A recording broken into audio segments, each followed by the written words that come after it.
এদিকে দেশে গণতন্ত্র ফেরাতে যাদের দায়িত্ব দেওয়া হয়েছে তারা তা করতে পারছে না বলে মন্তব্য করেছেন বিএনপি মহাসচিব মির্জা ফখরুল ইসলাম আলমগীর। নিজের অধিকার আদায় করতে তরুণ সমাজকে প্রস্তুতি নেয়ার আহ্বানও জানান তিনি।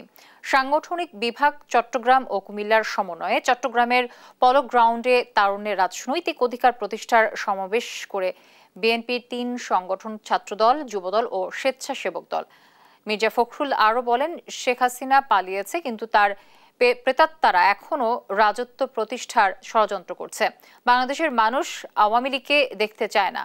দলটি যখনই ক্ষমতায় এসেছে মানুষের অধিকার হরণ করেছে, পাকশাল প্রতিষ্ঠা করেছে, কিন্তু দেশের মানুষ গণতন্ত্র চায়, শান্তি চায়। আমাদের সামনে কিছু সুন্দর সুন্দর মুখরোচক কথা বললে জাতি বোধহয় সব ভুলে যাবে। তাদেরকে বলবো দয়া করে আজকের এই সমাবেশটা দেখে যান। এটা দেখে যদি আপনাদের সঙ্গীত ফিরে আসে তাহলে জাতি উপকৃত হবে বন্ধুগণ। সোজা হিসাব করতে হয়, যেটা বলেছেন বাংলাদেশের মানুষ গণতন্ত্র চায়, বাংলাদেশের মানুষ তার অধিকারকে প্রয়োগ করতে চায়।